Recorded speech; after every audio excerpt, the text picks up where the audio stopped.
At number 20, Among Us VR, the murder mystery game that absolutely blew up during the pandemic, has a VR version and it's still top selling. If you're a crewmate, finish your tasks before the imposters, kill everybody on board and win the round, or vote them out to win. 6,500 reviews giving it a lower 3.8 stars, from reviews saying it's amazing, the past to the future, it's sus and they like it, to lower reviews citing toxicity in the community, but others giving it bad reviews because they got banned as they're trying to clean up the community, or others saying it costs too much for what you get with it, but it is the closest to feeling like you are inside the actual game of Among Us when you play this. Number 19, Attack on Titan VR Part 1. Based of course on the hugely popular series and manga, Attack on Titan puts you in the universe fighting off these huge titans, and this game was in early access for a while, but still tons of people buying it, and 2,200 people reviewing it, giving it a 4.5 star rating. Reviews saying it's absolutely incredible, it's the best game, and others saying it's addictive and the grappling hook motion is so satisfying, but a lot of newer low reviews now that Part 2 is coming out, citing how you have to pay for Part 2. They thought they bought the complete game and they don't like that Part 2 is behind a paywall. Others pointing out that the devs said if they bought it in early access they were supposed to get the full version, and now they have to pay, especially with Part 2 coming out at $12 when the first game was $5 in early access and $8 now. How do you feel about that? Golf Plus is lauded as the most realistic golf simulator on the Quest, with multiple different modes from PGA Tour to even your local Top Golf, and nearly 50,000 people cranking this up to a 4.8 star rating. Reviews citing how it's not just a game, it brings people together and gives them a realistic golf experience. Others talking about how there's tons of courses so it doesn't get stale for you, and they love how you can play around in 30 minutes rather than needing 4 hours in the day to go play, and a lot less low reviews than many of the others on this list today. Some 1-star reviews even saying it's the best VR golf game and must have gotten mixed up on the stars, but other reviews complaining about how the Top Golf has been downgraded from what it was before, others citing bugs or microtransactions. But ultimately, Golf Plus may be the realest golf simulator you're going to get in the Quest. Tactical Assault VR coming in at number 17, a bit of a surprise showing up on the list this month. This shooter has been out since 2022, but a recent update in December brought a bunch more content to the game and got a bunch more people buying it. 2,600 ratings give the game a 4.7 star rating, with reviews saying it could be the best shooter game in VR, people giving suggestions to the developers of what they'd like to see for mechanics and guns, others mentioning maybe the gun sounds are a little too loud and realistic, but it still gets 5 stars, and lower reviews pointing out it is early access, and with that sometimes it doesn't load, they aren't able to get in. Other people of course bullying, as we see a lot in shooters, but a surprise showing up on the list this month. If you've tried it, let others know in the comments what you think about it. Home Sports just launched this month and is already number 16 in the top selling. People comparing this to the Wii Sports of VR. You can play in mixed reality with friends in virtual reality, all different sports that you can play together, and it's from the same developers that made Racket Club, a really realistic racket style simulator game. Over 130 ratings giving this thing a 4.5 star rating. People saying it's mixed reality done right at last. Others also saying it is Wii Sports VR. Reviews pointing out that the instant match with random people got them in quickly and they had a good time, and that it is a good workout. It will tire you out. But others saying they do feel like the $20 price tag is high, and some mentioning they bought it on Quest 2 not realizing it was only for Quest 3. But mostly positive ratings and reviews on this so far, and although this one isn't currently on sale, we'll leave a link down below that will save you some money if you do decide to get this or any other game on the list today. Ghosts of Tabor getting us to number 15 on the list. This is an extraction shooter. Go in, get as much loot as you can, kill others, take their loot, but get out or you lose everything that's on you. Squad up for the greatest chance of success, and a new update also brings a PvE mode to this so you don't only have to go up against other people. A big shooter with nearly 16,000 ratings giving it a 4.2 star rating, citing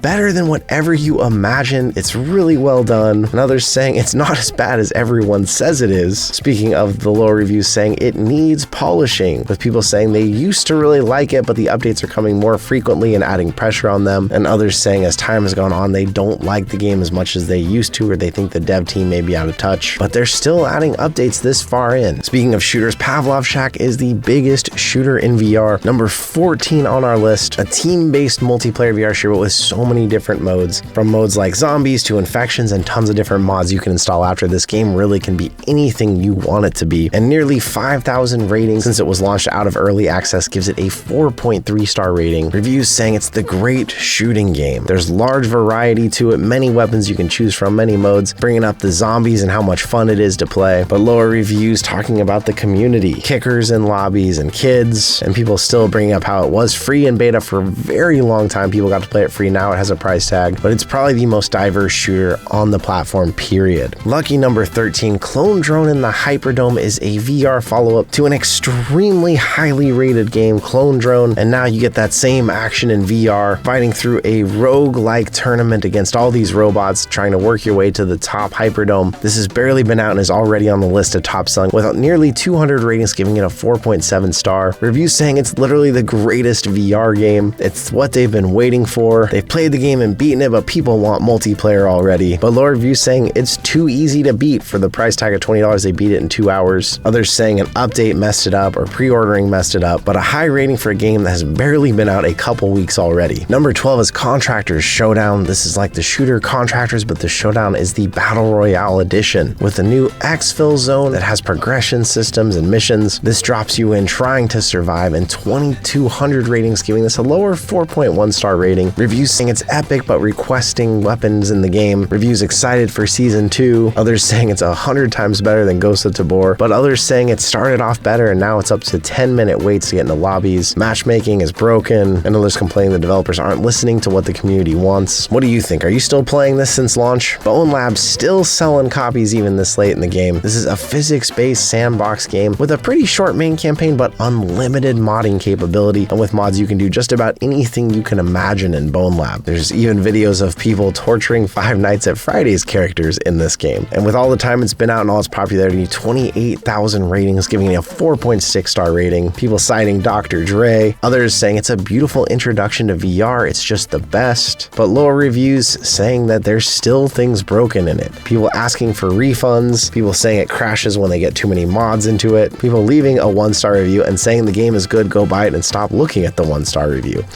Helpful. Thrill of the Fight is a classic boxing simulator and number 10 on our list today. This came out back when the Quest 1 first came out and is now back in the spotlight after Thrill of the Fight 2 is out. Over 12,000 ratings, giving it a 4.7 star rating. Reviews saying it's the best of the best, it's worth it, it's fun and addicting, and they're excited for Thrill of the Fight 2, which is out but only in early access, with lower reviews citing it still needs work even now, with the height in game being off, or others saying the tracking wasn't good enough for a boxing game, or others saying you just really need a lot of room to play it. If you're playing this one and the second one, how are they comparing so far? I Am Security has you as the bouncer of a club with all kinds of wacky situations you get into, having to make the final call on whether or not people can make it into the club. Over 21,000 ratings at a 4.8 star rating. Reviews saying you need to buy this game. Sigma, best game ever. But repeated people asking to turn off the turning in the game because they keep spinning out of control, with mentions about the glitches also in the lower reviews. From the spinning glitch to the game just glitching on them, or others just citing the game is ultimately pointless. This game has been popular not only for players playing it, but also a lot of videos have gone really viral on the game, so it might be a good one for creators too. At number 8, Job Simulator is an absolute classic of the VR world. It's the future, robots do all the jobs, so now people vacation by seeing what it used to be like to job. This of course is from the hilarious robots perspective, and updates have brought hand tracking and unlimited overtime to the game. Nearly 20,000 ratings, bringing this to a 4.6 star rating. People love it. They say the carrot is the most versatile vegetable, but the game is great. The simplicity and relaxing experience of it, but lower reviews saying they love the game and for some reason it's not letting them play anymore. The boundaries sometimes get in the way and cause issues and glitches, but this game is known as one of the classics of VR that you need to have even if you're demoing VR to other people, because it's just so simple and works so well, and it can be hilarious. Behemoth is the new big game from Skydance. I recognize their name under other huge VR games like The Walking Dead, Saints and Sinners. This is compared to a Shadow of the Colossus VR where you are taking on these giant creatures, climbing, stabbing, and trying to bring them down. A new release just this month and already a top seller. Nearly 600 reviews giving it a 4.2 star rating, with reviews saying they loved the original combat and wish they could switch back to that, and of course others saying that they didn't like the combat system in the game, but the game made them feel like a limp wrist hero and not a real hero, and reviews citing it's great looking and poor combat. This game did release to more reviews of people not liking the old combat and they tried to update it, and it sounds like that system also isn't making everyone happy, but it is a breathtaking game with huge views of these. Maybe watch out and see if they continue to update it. Nightclub Simulator is still early access, but once upon a time was a free game. This puts you in the nightclub fighting off people, buying drinks, and ultimately it's just a hilarious ragdoll game. 1,500 reviews giving it a high 4.8 star rating. 5-star reviews wishing it had multiplayer, saying it's amazing, they love the physics, it's hilarious, and you need to buy buy it. But people complaining because you can no longer cut off people's limbs, people saying the faces are weird, but ultimately it's $5 for early access currently. And from the time I was in it, I know this can be just really hilarious to play or put your friends in. At number 5, Blade and Sorcery Nomad is known as the ultimate psychopath simulator. From medieval combat to sorcery to mods where you can even bring in lightsabers or M16s, this game has been out for a long time and finally reached its first release, and 54,000 reviews give it a 4.3 star rating. Reviews citing this is why they bought a headset. It's 5-star, but it could really use multiplayer. The best game for VR. But others saying the newest update gave them a bug they couldn't play anymore, especially on the Quest 2. Others saying they just found the game repetitive. There's tons of hilarious videos of this from people playing the actual game or even just what they look like from the outside going full psycho. I highly recommend this game. Now, the top things people are buying are not always games. Virtual desktop coming in at number 4 in the most bought. This is the OG way to connect your Quest to your PC and play PCVR games wirelessly or use it for productivity. And nearly 10,000 ratings. People saying it's a must-have app. It's a requirement. You need this for your Quest. It's the best PCVR solution. But a fair number of 1-star reviews also saying they had lag or high latency. They couldn't downsize the monitors or they're having problems with it. It's just not reliable. Ultimately, you have a couple choices. Virtual desktop is one that is paid. AirLink is one that's free built into the Quest. But a lot of people say virtual desktop is still the best way to go. Beat Saber, of course, number 3, one of the biggest VR games of all time. A lightsaber in each hand, blocks flying at you to the rhythm of your favorite music as you cut them up. Whether you buy those music packs through the game or whether you mod in your own custom songs. Over 50,000 ratings at a 4.5 star rating. Reviews giving a lot of suggestions to the developers, music packs they want to see, game ideas they want to have, and lower reviews saying that the game is getting worse over time, that people pay too much for songs, that the monetization of the game is really terrible, and there are a lot of people suggesting that Beat Saber should really go free to play and you just pay for the song packs instead. What do you think about that? Especially as someone who's bought it multiple times. I wouldn't mind seeing it go free for everyone else, but there'd be a lot of people that are upset they paid for it. Number 2, I Am Cat is a cat simulator, a sandbox game where you're bouncing around, causing trouble, finishing missions, killing Granny. And although this game hasn't been out long, over 54,000 ratings, now surpassing the total number of ratings even Beat Saber has. 4.9 stars. Almost everyone giving this thing 5-star ratings, from meow to meow meow to meow meow meow. People saying it's an amazing game. They recommend it for everyone. People citing there are still bugs. This only recently came out of early access. Others saying that it's greedy, that they're asking money for early access or for the maps to be paid. This game is not only one of the fastest growing games on Quest, but it's also a huge viral sensation too. An honorable mention to Waltz of the Wizard, which almost made the list today. A spell casting game that's been out for years, but recently popped off when they added Scully, a snide companion who makes all kinds of funny remarks and is just really fun to mess with. An adventure sandbox game with over 4,000 ratings at a 4.6 star rating. Reviews citing it's not only fun, but it's immersive, it's wacky, it's just a good time. Others bringing up how it blew up their YouTube channel. It's just so funny. Low reviews citing that they thought Scully was AI generated, but no, there's a certain number of lines they have. Others saying it's boring or it sucks. An honorable mention to Waltz of the Wizard, which almost made the list today. If you played it, did you enjoy it? And at number 1, Thrill of the Fight 2 is the top selling game at the moment. People absolutely excited to get back into Thrill of the Fight, but now in early access and multiplayer. Although it is the top selling, 4,500 reviews have this at only a 3.5 star, with reviews being all over the place. 5 stars saying it's a great game, 5 stars saying it's terrible, 5 stars giving it terrible state of play. This game came out in early access and has definitely been very controversial so far, with the lower reviews also saying that spammers are rewarded, not good punching, the damage system is terrible, and it may be top selling but for rough reason. And with that, top 20 games right now that people are buying on the Quest end of the year, what do you think? What are you buying? What are you playing? What are you enjoying? Let me know in the comments down below. There will be links to all these that will save you money if you do want to get yourself any of the games on the list. But thank you for being here with me today, and I'll see you in another reality.